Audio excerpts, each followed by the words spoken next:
Navigator at Southwest Center. Hi, everyone. Welcome to another episode of Ask a Navigator. If you haven't been here before, my name is Ian. My pronouns are he and him, and I am the Trans Navigator at Southwest Center. We're located on the corner of Central and Roosevelt in Phoenix, Arizona, and we're an LGBT health center with a particular focus on HIV. We have a whole bunch of interventions and helpful resources for the community. You can check us out at swcenter.org, or you can call our front desk at 602-307-5330. This month, I want to highlight some special things we're doing. First, we have a new initiative called Peer Support. If you were HIV positive, you remember what it was like in those early days when you first got your diagnosis, and you want to help other people through that what can be difficult time, contact me, Ian, at ECASHMAN@swhiv.org down there. If you want to be a mentor, if you just want to learn more about the program, that's where you can reach out, contact, and we'd be happy to tell you more and get you started with the training. I also wanted to mention that we have another initiative this month. For the third week of September, we have one called Healthy Relationships. It's a 2-day session where we'll focus on healthy communication, effective communication, how to disclose your status, relate to people, empower yourself to really help in every aspect of your everyday life. In addition to that, we have, and I'm going to bring on my co-host, Mars, to tell you more about that, drive-through testing. Mars.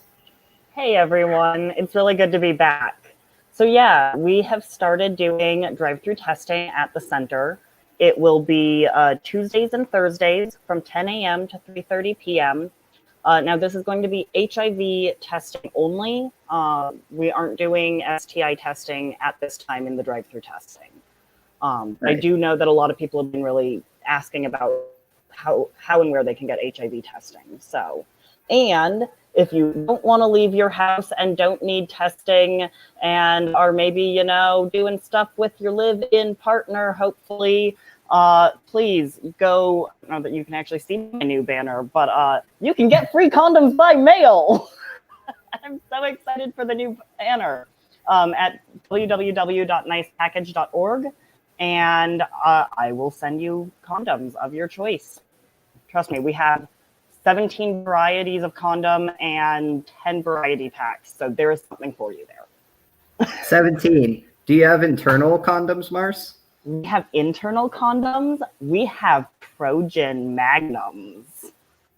Do you have non-latex? We have non-latex condoms, which also the internal condoms are non-latex for anyone who is curious and doesn't know that. I think that's really important for people to know. We also have flavored condoms. And does it cost us anything? Like, do we have to pay shipping? Free condoms, free delivery. Awesome. Yep. Thanks so much, Mars. And finally, we have a long-awaited event on September 17th at 2:30 p.m. Southwest Center will be doing our first ever Black Lives Matter roundtable, led by Michael Shepard, our early intervention specialist. If you forgot any of these, or if you need a refresher, remember you can always check out swcenter.org or call the front desk at 602-307-5330. Finally, before we begin and bring on our guest, I do have to make one acknowledgement. We apparently have some super fans for Ask a Navigator. So thank you so much for tuning in every week, Chris and Destiny. I hear that your son here works with us, and I'm so happy that you enjoy the show, and hopefully you enjoy this one. So without further ado, let's bring on our guest who I've been wanting to bring on for ages. Jai, Miss Jai, say hi. Hi. I have to yell because my microphone is awful. I don't mind you yelling at me. Fantastic. It doesn't invoke a trauma response. It invokes joy. No, I'm really excited to be here. My name is Miss Jai. I use feminine and masculine pronouns. I live in Tucson, so I'm really excited to share some of my experience from the southwest part of the state. And I come to you under fluorescent lighting, so that's really exciting for everyone. You look fabulous. I have to have off lighting, otherwise everybody sees a little. the stress part of grad school. And I'm excited to be talking about public health and trans experience in public health from the experience of someone who's currently getting their master's in public health as a trans person. Getting your master's while working? Yeah, it's really exciting. Oh, that's Wow. during a pandemic too. It's a good time to be in public health. Yeah, I think you picked the right field at the right time. How'd you get started on this journey? So when I was really young, I had a family member who was living with HIV, and so my aunt got me involved in doing AIDS walks in Tucson.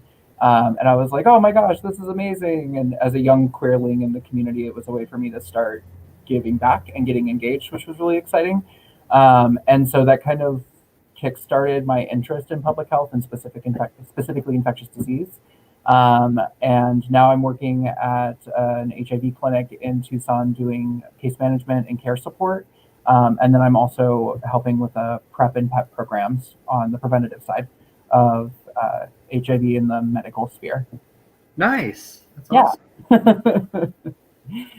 So yeah, I'm really, really loving it. And I'm excited to be taking the next steps and learning more about public health and where there are definitely like gaps and barriers for trans people in terms of like accessing care and even just being counted as people in the community that are experiencing health challenges. Yeah. I think everybody on the screen right now has come face to face with those gaps and barriers. But do either of you want to detail like what you view as a gap or a barrier? I don't see any comments coming in yet. So folks, if you have questions or you want to engage, feel free to comment. We'll be able to read them and answer live on air. But for now, let's talk about those gaps, those barriers for trans persons and or non-binary persons. Yeah, Mars, do you want to jump in first? What some of your experience or what your thoughts are on it? There are just so many gaps and many potential barriers there. Like, and it's things people don't necessarily think about. Like, I literally legally changed my name to stop being named at doctor's offices. That was the only reason. I really didn't have a problem anywhere else. But if I didn't have that money, I can't imagine how bad that would have been. And that's not even a barrier most people think about. Yeah, the basics of like names being updated in an electronic medical record. Working in like the medical side of things and having to push back when folks are changing their name. There's a lot of the system doesn't allow for this, so we can't do it, which becomes its own problem because then it gets caught up in administrative as opposed to recognizing the individual as like an individual that's going through this. And so like electronic medical records that won't allow for a name change or like still keep a birth name even after a legal name change is problematic. Yeah. And then also I've been finding that there are a number of like binaries in terms of like male female in electronic medical records as well. So even if folks have their documentation changed to a gender marker that matches their gender identity, then that's how it's listed in the medical record, and then other things start happening. So medical professionals start to assume like the types of organs that a person has based off of that gender marker in the electronic medical record, and so health becomes health needs to get missed because they're not being paid attention to. Essentially. I shared the funny story with that. Last Ask a Navigator, we were talking about sex, and I was going to go get tested for various sexually transmitted infections because I am a sexually active person. And they handed me a swab, and they went, "Do you have a foreskin?" In a sense, not sure if it's relevant to this test, right? And that's kind of like that's an awkward and funny moment, but had I not like really been empowered, I mean, my whole life in some ways is really being a trans person. Mm-hmm. What do you say to that? The test could have been inaccurate. Somebody didn't know how to like do what they were supposed to do. Pee in a cup, like peeing in a cup is a skill. And so I've also personally come across where I've helped clients trying to navigate transitioning doctors. So doctors retire, doctors move.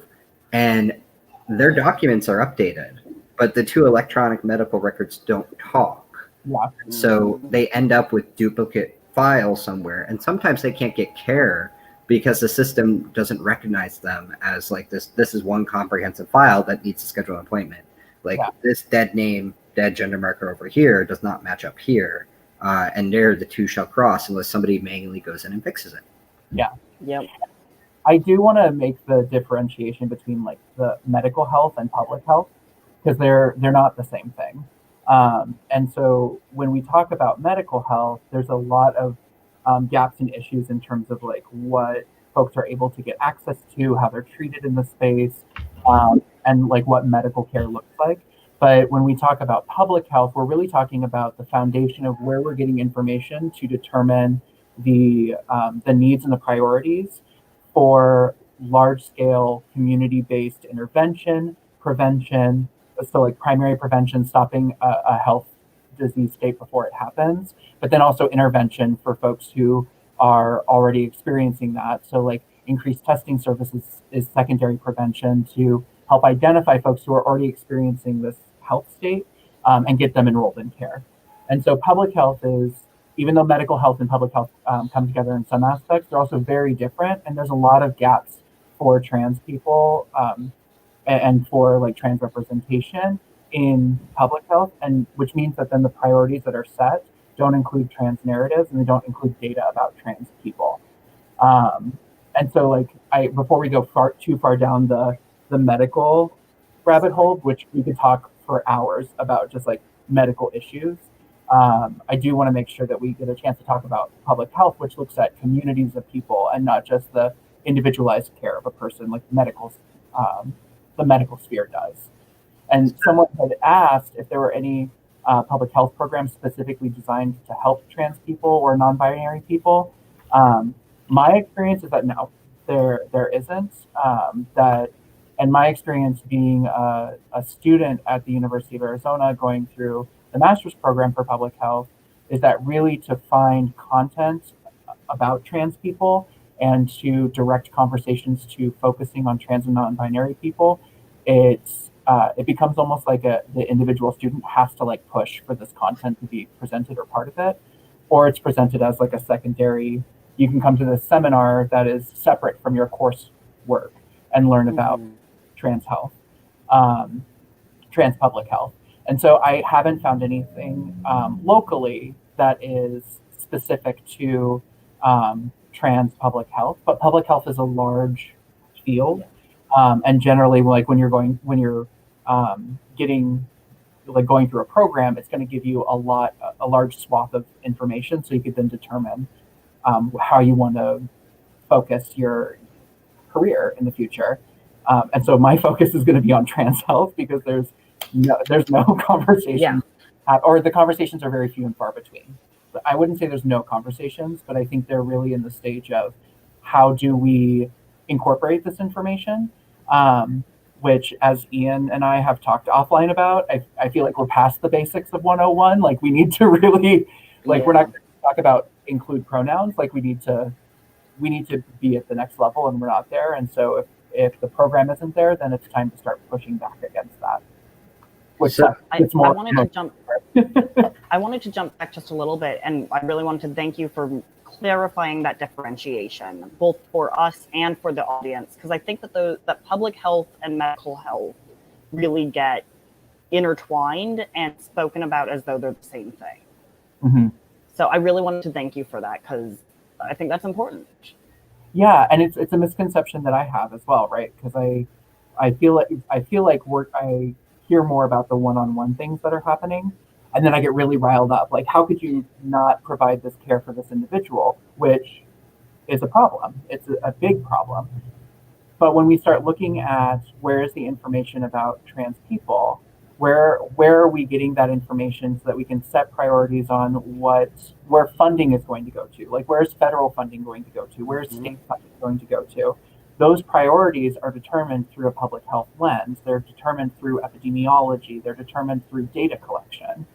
And one of the biggest challenges with data collection is that it pretty consistently, foundationally is taught that gender is a binary and the information that is collects gender as binary.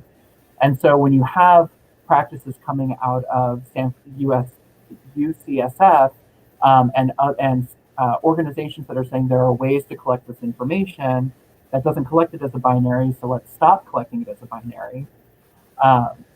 It becomes challenging because the way that it's been taught for so long and the way that it's continuing to be taught is that let's look at this example of men versus women.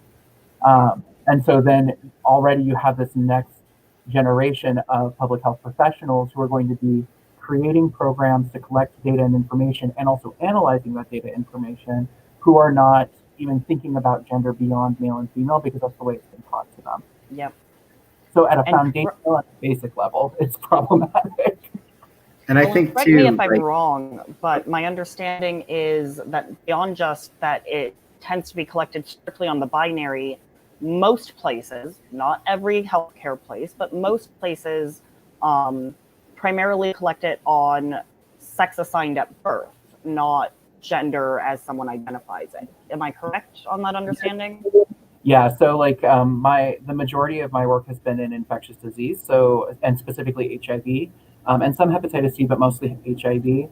And so oftentimes the language that's thrown around is like MSM, for example. And so like men who have sex with men, and it's really jargony. Like, first of all, the field is incredibly jargony. And there's a lot of language that's used that means the exact same thing as something else, but it's just used like a different word is used, but it means the exact same thing as something else. So already accessibility wise, it's challenging to understand what's being said unless you have read books about why it's being said these ways. So for example, we might say that like, okay, folks who are enrolled in this program or in this research study are men who have sex with men and transgender women. But when we break it down and we look at like, well, how many folks in this actual study identified as trans women, then we might be looking at like a really small portion of this. So we're not actually getting trans experience. Folks are just getting lumped into, well, we assume that you as a trans woman are only having sex with men, which is a problem with the ways that identities are classified, medically classified, which is again part of public health. Public health helps to determine and figure out the classifications for all health states, which is what the ICD-10 codes are, right? And so if we look at the history of trans people within those ICD-10 codes, one of the examples I think of is that trans masc folks were traditionally, up until 2013, I believe it was 2013, so either 2013 or 2016, were classified as female assigned at birth who identify as masculine or identify as men, but only have sex with women. And so as a result of that, priorities are decided for where funding will go for different infectious disease states, for different health disease states. And I keep saying disease, and disease is stigmatized and it's a loaded word, but it's also the language, the word that's used for all health states that are not quote unquote healthy, because it's harder to measure health compared to not health. So it's easier for someone to say, oh, these are the number of people who have diabetes in this population, versus this is the number of people who are healthy, because healthy is subjective. And so when we're talking about the way that funding happens, we see that trans masculine folks have been deprioritized in terms of HIV prevention, HIV care, STI prevention, and not predominantly, but one of the reasons behind that is because of the way that the identity has been medically diagnosed and classified, which will then immediately mean that identity is linked to a lower risk for HIV. But we know that that's not the case, because we know trans masculine folks don't just have sex with female bodied folks. And so, or folks who have a vulva. And so it's important for us to recognize like where the system that was developed to help categorize, to help prioritize, has really done a disservice to trans people, in so much that it's created these additional gaps and barriers for funding. Oh gosh, darkness falls. Yeah. I think real quick. Jai, calm down. Okay, like it could sense the passion, and it's just like you need a more dramatic backdrop. Real quick, I think it's helpful to reiterate some things for folks who are jumping straight into all this jargon. So, like, if I'm getting anything wrong, like, let's unpack it. But as I hear it, there's the medical side of care, and then there's the public health side of our care. When you go to the doctor and things like that, that's the medical side. It's that interaction. A lot of trans persons faces a lot of stigma about that. But this may be the first time that a lot of trans persons in our audience, and feel free to comment if this is you, are understanding that the way doctors treat you is actually has some pretty far upstream problems. Like, our society as a whole has a lot of problems understanding, one, that trans persons exist, and two, how to censor us, like what questions to ask. Like, Mars, you said that typically it's based on sex assigned at birth, and I would say yes, but it's also not a really good question. There's this thing we have called double barrel, where we're asking a question, but we're asking about two things. And when I have a lot of clients try to answer that question, it's like, well, are they asking about my sex assigned at birth, my gender now, or my gender marker? Mm-hmm. So that's causing a lot of downstream problems that you, as a trans person who out there, you in the audience, probably face everyday life. So it sounds like trans persons, every single trans person who cares about their health and the health of their community, really needs to be invested in these upstream structures that decide not just how we're seen, but whether we're seen. And that is also contingent upon whether or not we get funding for things. Did I get that pretty right? Yeah, and it's this two sides of the same coin, where we're saying, like, in order for us to make change so that we're not being treated in these same ways, we have to get involved in these upstream factors. We need to get involved in the ways that public health and communities are being identified, are being talked about in terms of their health.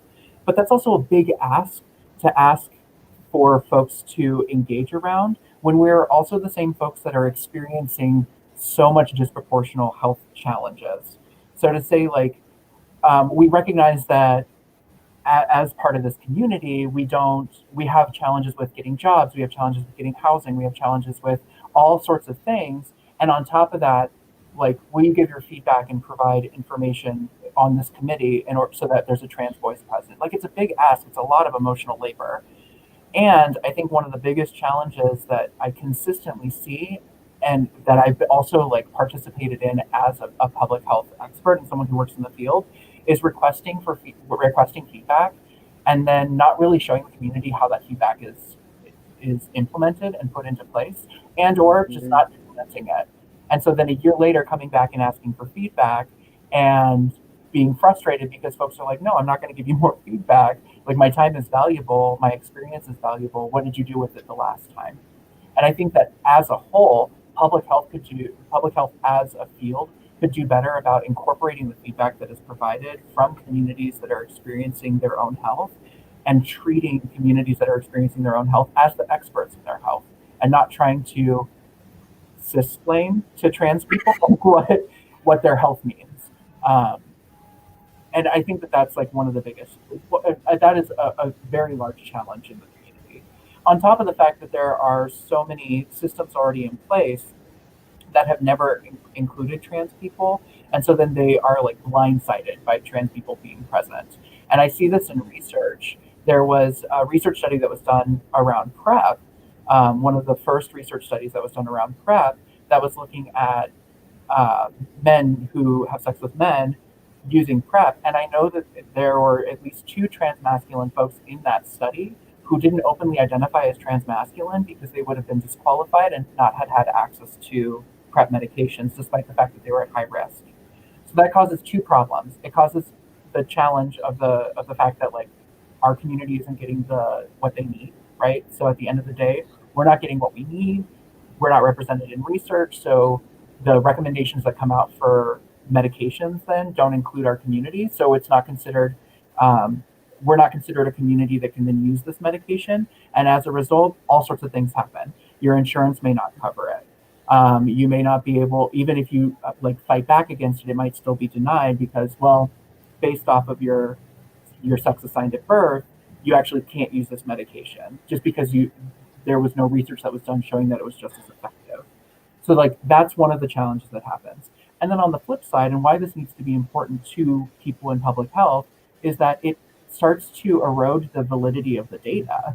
If you're not actively like trying to work with these communities, and folks are entering into that research, and because they need this medication, because they're needing this information, then if you're starting to make these like sweeping generalizations about how it's effective for male assigned at birth folks, but you're ignoring the fact that there were transmasculine folks in your study, then you're not, that data isn't as valid than if you were just to say, we're going to do research around anyone who identifies as male and male bodied folks.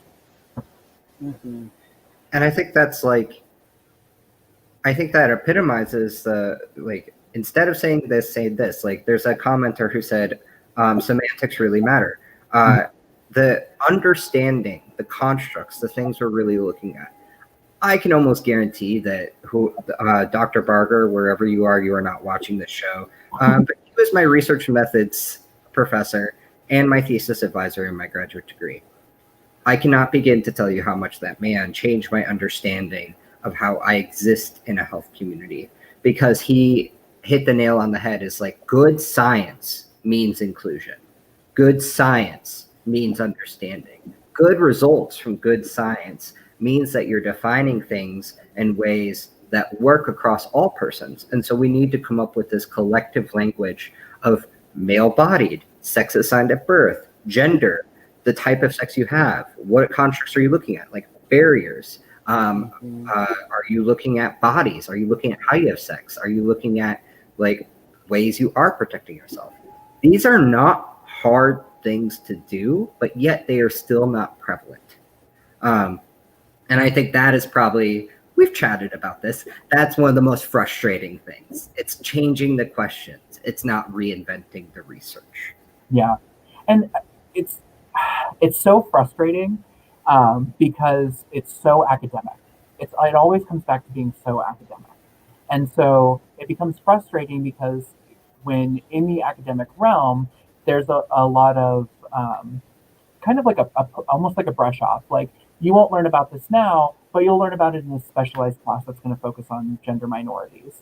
Or you won't learn about this now, but you can take this additional course, which we're busy folks. Like, there's no to expect folks to be able to get this information only if they seek it out is problematic, because then the folks who are seeking it out, again, we're preaching to the choir. Like, it's not getting to the places it needs to get in order for trans and non-binary folks to feel safe and to get what the community needs. But I think the other challenge with it being so academic is that at the end of the day, folks are like, well, why should I care? Why should I care how they're going to talk about trans communities or public health, or whether or not in the ICD-10 codes it's listed as XYZ01 or XYZ02? Like, why should I care about it? And I think the way that it's important to think about it is that any time that we're coming into, and this is where it comes into contact with the medical care side, right? So anytime we're coming into contact with medical providers, with services like Southwest Center, with services like Southern Arizona AIDS Foundation in Tucson, or organizations that receive federal funding to provide care to the community, the priorities that are identified are based off of the data that shows which communities are experiencing the most health challenges and where the most health challenges can be reduced. So, like, where can you get the biggest bang for your buck, essentially? And so, like, that is one reason why we as individuals and we as communities should care about it. And the other reason is because when we are going to see the doctor and the doctor is saying, okay, well, this is how I'm diagnosing you and this is the code that I'm going to use for it, that implicates a whole bunch of things that I'm sure you've talked about on the show before, including, like, will my insurance cover this visit? Like, even if I came in because I was talking about, I went to see a therapist because I'm experiencing depression, but I mentioned to them that I'm also experiencing dysphoria, and so they coded it with dysphoria, and now my health insurance provider isn't going to cover this behavioral health visit. They're not going to cover my therapy visit because that isn't considered a covered service. Or so these things happen all the time. And so I think it's important for us to recognize, like, why is this information happening the way it's happening, and how is it impacting us as individuals, and how is it impacting our trans and non-conforming siblings? Because that's the other piece of this, is that I can sit and we can chat all day about it, but I also am incredibly privileged. And so I have a lot of autonomy to be able to push back and argue around these things and not feel disempowered around that. And I know, and that's not the case for everybody. And so how can I also amplify the voices of the folks who are like, I go to my doctor and they treat me poorly, but at the end of the day, they're my doctor, and I've been told that I just trust a medical provider. Yeah. I And think that's, that, oh, well, I think like that answers one of the questions in the comments of what are the barriers that make it hardest for trans and or non-binary people to navigate the healthcare system. It's literally that the healthcare system does not even make room based on a lot of public health policy. It's based that there's not funding attributed to what they need to have done. Like unless a doctor is going to get a CE credit, which a continuing education credit, which they need to keep their license, and it's weighted as such, they're not going to pursue it. I know in the state of Arizona, they required, I think, 30% of continuing education credits to be around opioid prevention and the opioid epidemic. My question is that when you have a population that, according to the CDC in 2018, up to 3 million testing events reported to the CDC, tested 3 times higher for HIV than any other group, why that is not instituted as needed for continuing education? Why is there not more funding thrown at this?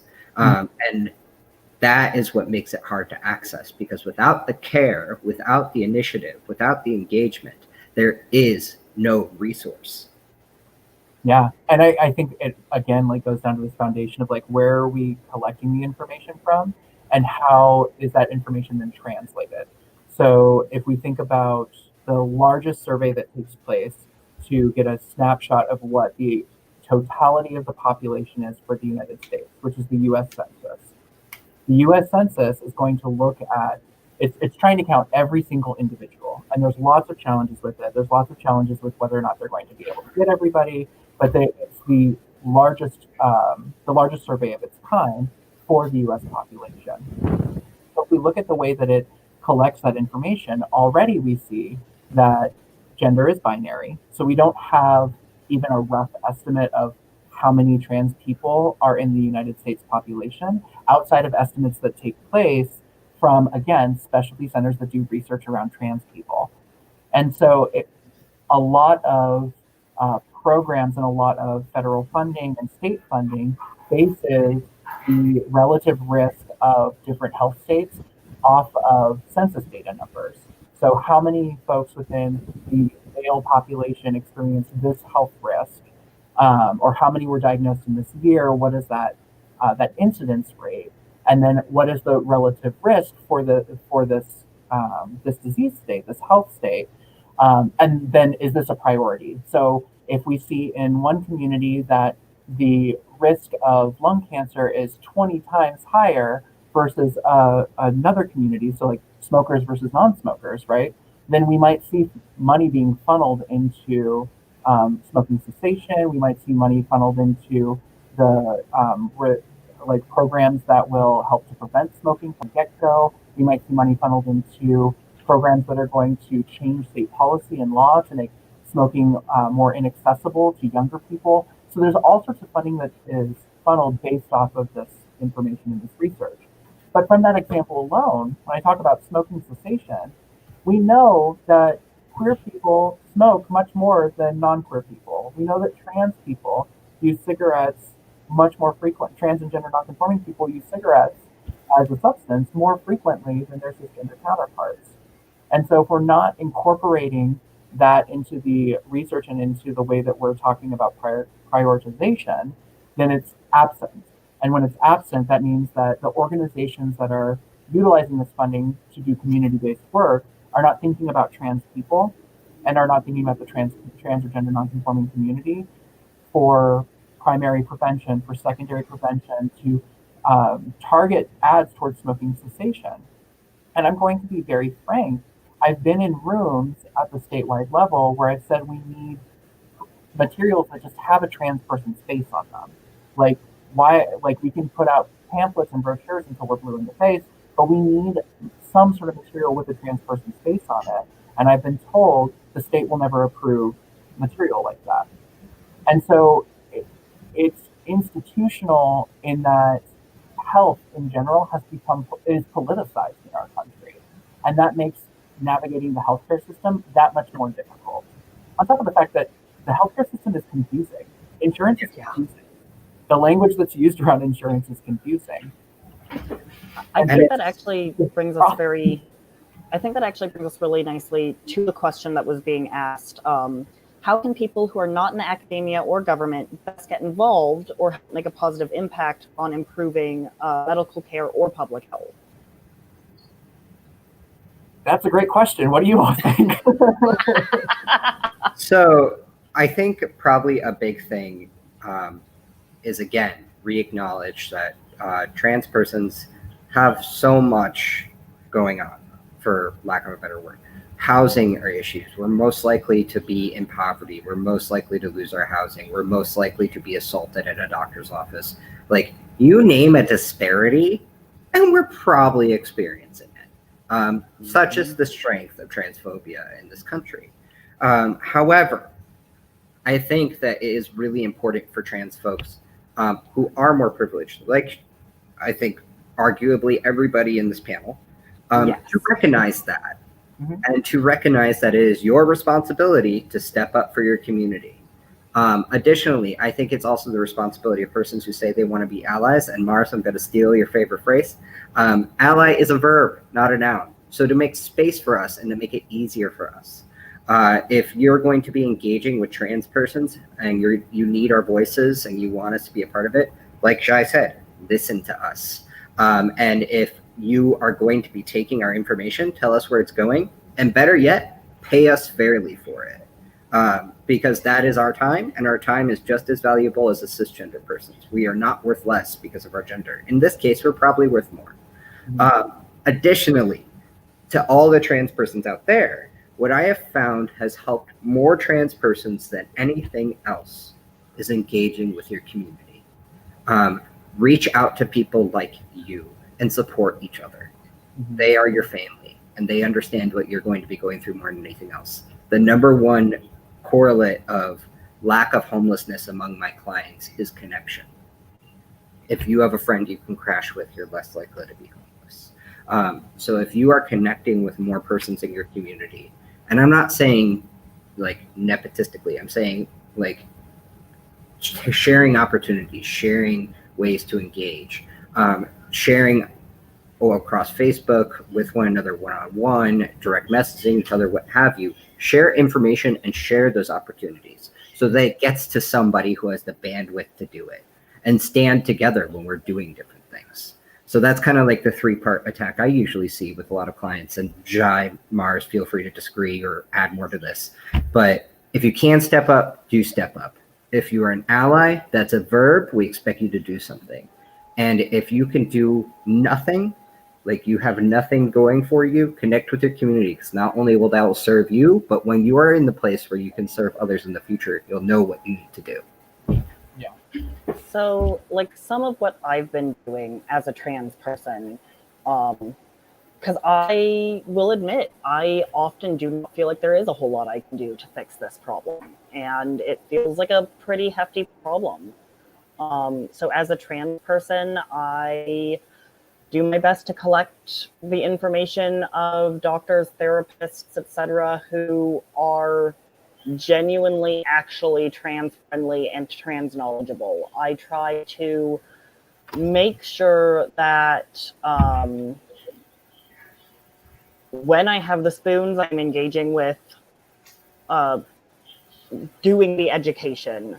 But I think some of the stuff that some of the people could be doing is things like, please stop hiring cis people to do your trans and or non-binary training. Please, it is not helpful. There are trans people out there who I'm sure can do it. But yeah, it's hard for me because I personally don't know what I would do to help the public health sector. So there are a couple things that I'm thinking, and thank you so much, because these are all ways that we can improve, right? And ways that we can do something. I think that there's a lot of times this belief that like being in government or being in academia is where you're going to have the most sway, and I actually am finding that it's quite the opposite. Um, so like being in a position where I can speak at the state level is great, but I also see that like that doesn't really change a whole lot, because the folks who have the ability to cause change are listening to their constituents, or they're listening to for in academia they're listening to students, but they won't listen to like their peers who have been saying the same thing over and over. So some of the things that I can think of in terms of like what can we do, we are we are stronger as a group, and we are stronger when we work with communities that are different than us that are experiencing similar things. So this isn't just the lack of inclusion of trans people in public health policy is not just a trans and gender nonconforming issue, it is an issue for everyone.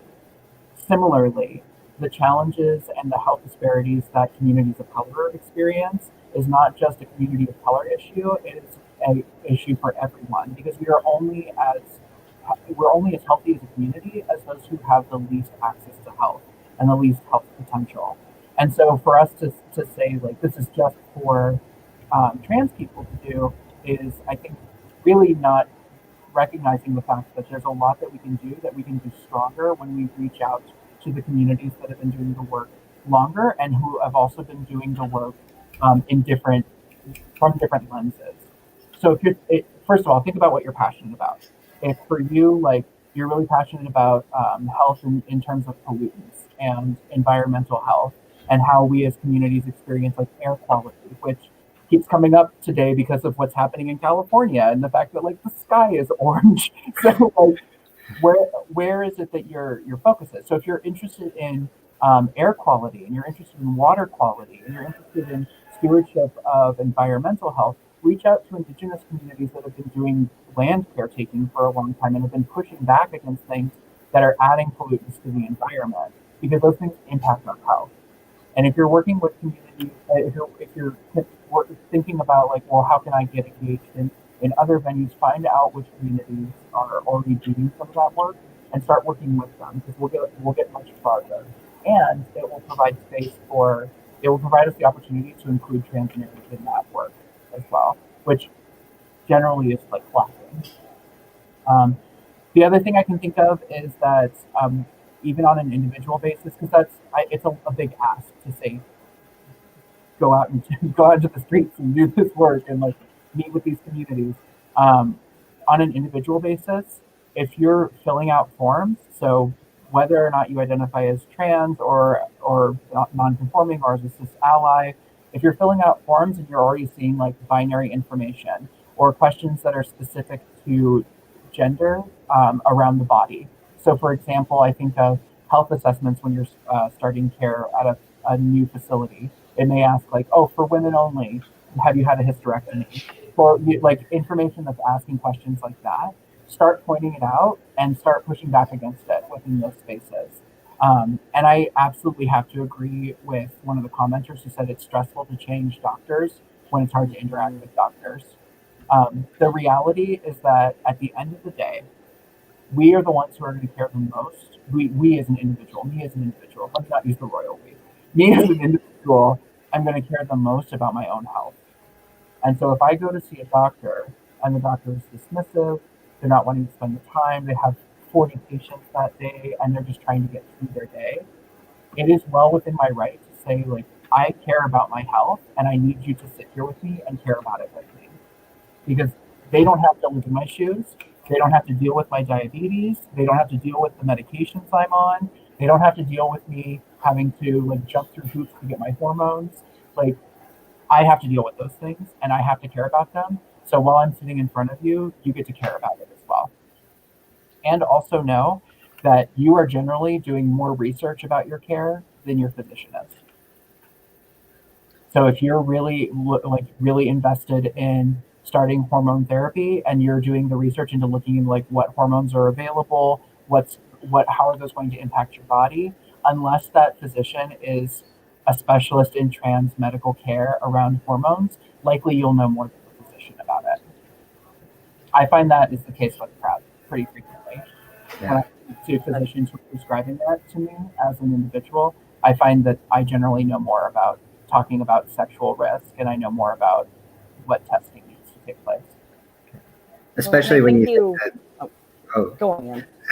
especially when you think that I think the last time I looked at a national survey about it, Jai, correct me if I'm wrong, Jai or Mars, the average physician, so MD, we're not talking about NP or PA, has less than 4 hours of coursework with the LGBTQ community, and most of that is based on HIV transmission. It's not based at all on really HIV prevention. It's just kind of viewed as the disease model of this is why this community is adversely affected by this disease, but it doesn't go into much about how to prevent that or the sociofactors associated with that, with lack of housing or lack of access to medical care, lack of access to employment. It doesn't unpack those further upstream things. And I found too that I have seen many of my clients run circles around physicians, and I can tell the mark of a good physician not based on whether or not they say they're an expert or even how long they've been working in the field, but how patient and humble they are with a trans person right in front of them, telling them about their lives and the care they need. And Jai, you were right on the money. I know that at every appointment with persons who are ready to start hormones, most of them have read probably textbooks of literature around it, to the point where they're bringing new treatments and ideas to the doctors, and yet they're the ones paying for the appointment. Yeah. And I really just want to emphasize what was said in the comment section. Like, physicians work for you. You are paying for the physician to treat you. You are paying for the physician to see you. And so it absolutely, physicians work for you. And if you're seeing someone and that physician is not meeting your expectations around what that care should look like, you then get a new physician, which is sometimes easier said than done, but like, reach out to get a new physician. Don't be afraid to get a new physician, because I heard some folks who were like, well, their bedside manner is really poor, but they're really knowledgeable. And I think that knowledge is super important, but I have gotten farther with a physician who's willing to listen to me and say, like, I don't know necessarily how to do this, but I want to work with you and I want to figure it out, than I've gotten with someone who is just dismissive. And I would go ahead, Mars. And I was going to say, like, I think that you brought up a really good point on when you're talking to your physicians, that oftentimes we will be the ones educating them, but I think it's really important to have someone who can go with the flow. So example of this being, I actually did start with a new physician recently, just due to some health issues. And I had my first appointment by phone with them, and they kept going, ma'am, ma'am, ma'am. And I was like, I'm not a ma'am. And then we continued talking, and they asked me about what surgeries I had put down. And they're like, you put down that you had a hysterectomy. I'm like, yep. And they're like, okay. And they did not ma'am me even after that. Like, after I'd said I'm not a ma'am, they stopped, and the hysterectomy didn't even restart them.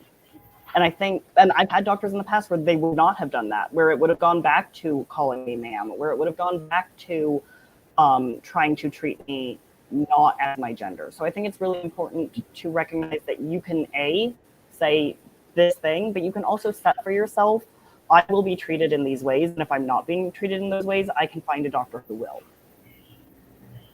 Yeah. Ooh, sorry, this comment just, I absolutely agree. Like, it really is not fair for trans people to have to educate their providers on trans health. It's not fair. It's a lot. There's a lot of emotional labor that goes into just navigating health in general as trans people. There's a lot of emotional labor that goes into it. And the reality is, so like we're talking right now about how, like, yeah, we feel like we can advocate for it. We feel like we can talk about it. We feel like we have the knowledge and the information. But there are also lots of folks who don't have that knowledge and don't know where to get it. They don't know about trans navigation. at Southwest Center. They're in Tucson. Tucson doesn't have trans navigation. Like there are organizations that and physicians who are dedicated to the trans community and the gender nonconforming community and have been learning about it and have been prescribing and working with community members. But there are some organizations that do like overall trans support pieces, but there's very little. And if you're a trans person in rural Arizona, there's nothing. Like there's nothing for you. What you find is online mostly. And so it's also important that if as an individual you hold a lot of knowledge and you are seeing a physician and you know the physician is incorrect, to correct it in the moment, because they are an expert in a lot of things, but we might be the expert in the trans health component. And how could that potentially help someone who doesn't have access to the information that we've been able to gather and collate? And I just, with public health, because again, like we're getting really into the medical side of things, and with public health, it's just this constant pushback around the ways that trans communities are talked about. And I think, Ian, you brought up a really good point about the way that trans people are talked about in terms of health. And we know, as I mentioned earlier, that in public health, we look at disease, we look at the lack of a health state in order to quantify what that community is experiencing, because it's harder to count like how many people are healthy in this community because it's subjective. But the only time that trans people are talked about in terms of their health is as vectors for disease. And so as a result, trans people are seen as vectors for disease. They're seen as the central point for infectious disease. They're seen as only the victim status of suicidality and sexual violence. And it becomes really challenging and problematic when this is the only narrative that is existing for folks. And not, well, look, when we give, what is the protective factor of giving someone access to hormone replacement therapy? What is the protective factor of giving someone therapeutic services that are trans inclusive? What is the protective factor and how more frequently is someone engaged in their medical care when they enter the space and they see trans faces? And that's never really discussed. What's discussed is, well, this is the number of trans people who are HIV positive. This is the average life expectancy of a trans migrant who is seeking asylum in the United States, which, as an aside, is 30 years old. So it's really, really challenging because the way that it's quantified at its core, which makes sense why it's being quantified at its core, is challenging because that's the only, when there is trans content, the trans content is always very much as a vector of disease and not as a protective factor of what can be provided to someone to provide them to protect their health. Yeah. And I think, one, spot on. And two, we're getting into the last 10 minutes. And I think that this is really good kind of send off for this is that we need to be looking to the future. We really need to be looking to what we can do better. Because Shai, Mars, we've all said this before. The basics just like, they should be expected right now. At the doctor's office, I don't care where you are. We are in 2020. We're in the middle of a pandemic. We can handle this. You should be asking for persons' names and pronouns, and you should be respecting them. You should know what trans means if you're a doctor. We need to look forward. And that's meaning we need to look at how we're operationalizing things in a public health sphere to really get the whole picture of health of the trans community. And as we interact with society as a whole. And if you think we don't matter, if it's too little of that, here's a really interesting number for you, 0.04 to 0.06. That's kind of percent of the population. That's about where we're estimating with non-census measurements, so it's not population-based or representative. But with the best we got, that's where we think we are. Seems tiny, but chances are y'all know somebody from Dallas, right? Or San Diego. Same number of people. That's how many trans people exist in the United States who need us to care, who need us to stand up. So like operationalizing those things, paying attention to not just vectors for disease, but also what do protective factors do? Operationalizing health benefit. I think you said at the very beginning, it's very difficult to measure what health is. Well, we need to start measuring it, particularly for trans persons. Not having HIV is amazing when your infection rate is 3 times higher than the national population. Suicide rates, I'd love to see those plummet. Lack of housing, love to see those plummet. And the only way we're going to be able to figure out if those are dropping down is if we're paying attention to when they're going away. Well, and Ian, I thought you were... Either of you on what we need to be looking toward in the future? I think we need to change the model by which we think about trans people. It's something that you and I, Ian, have talked about a lot. And so to borrow some of our conversation for the purposes of this, I think it is important that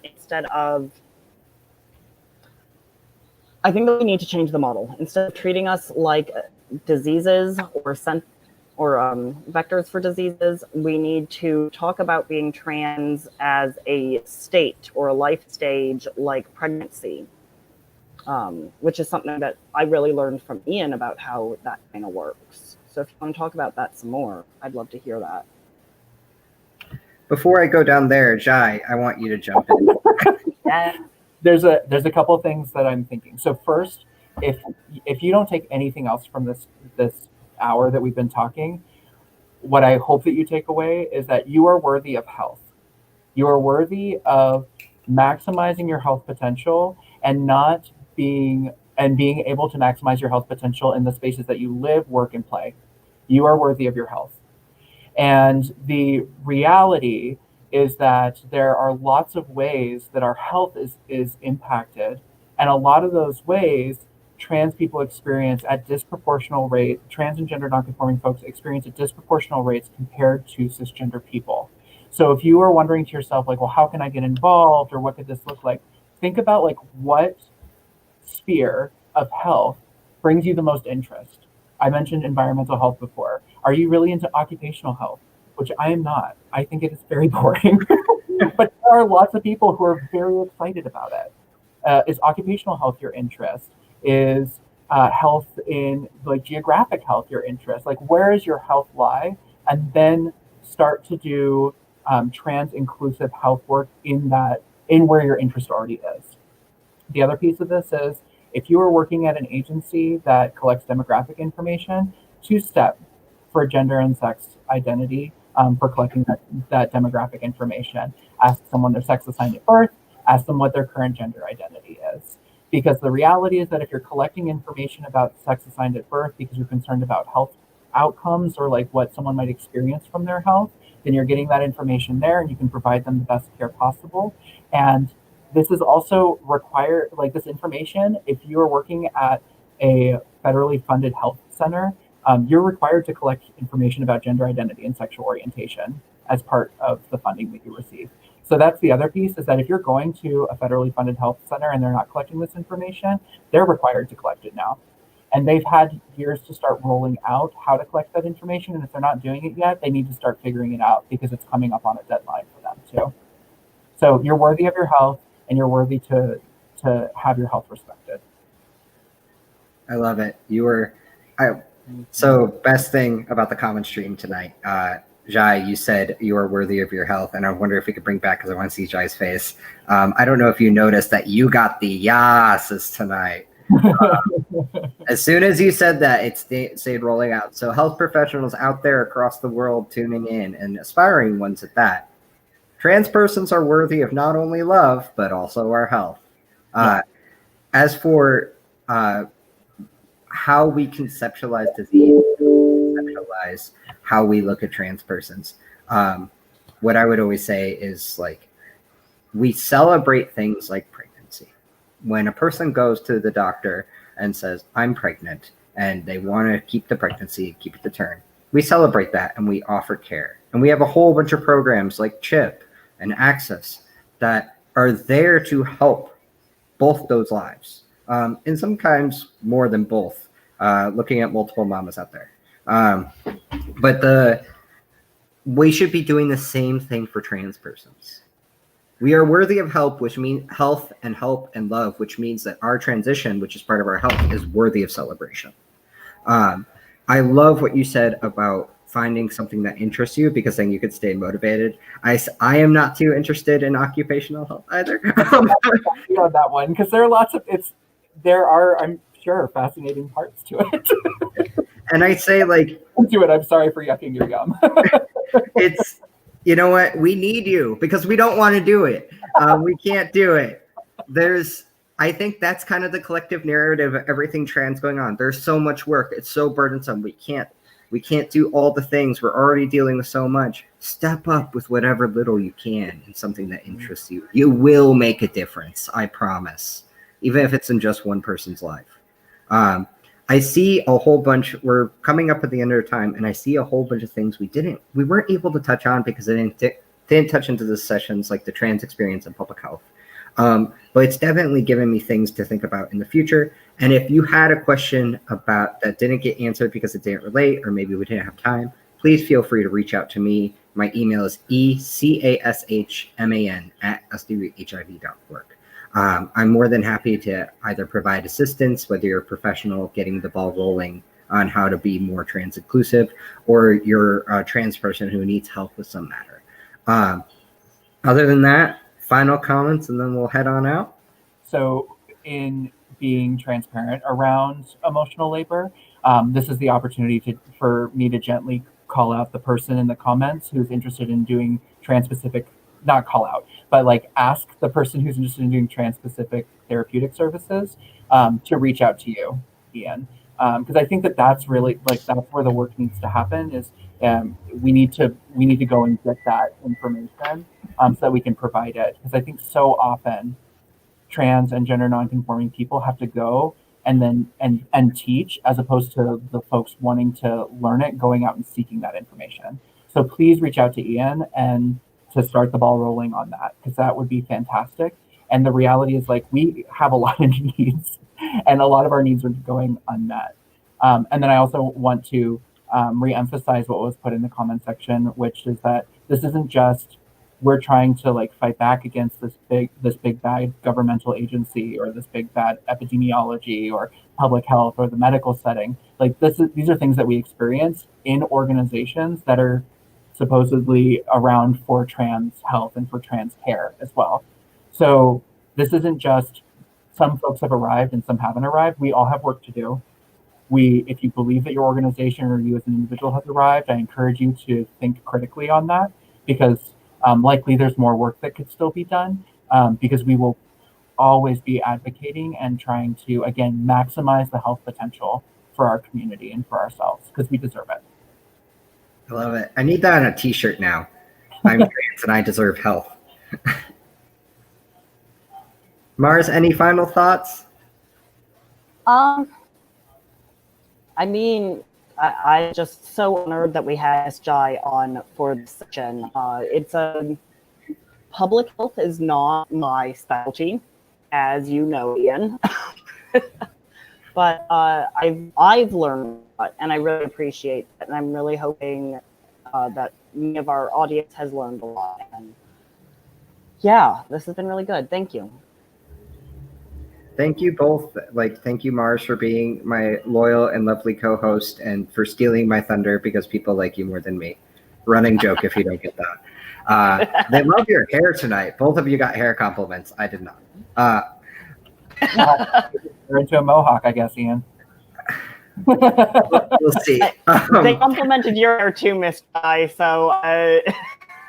I'm like, this lace front? Just kidding. Y'all are both lovely. Like, I see it. I mean, I desperately need a haircut because it's starting to look like cop hair. So, I mean, but I'll admit, I literally got a haircut knowing this was coming. You got to be camera ready. But thank you both so much. Thank you to everyone who tuned in.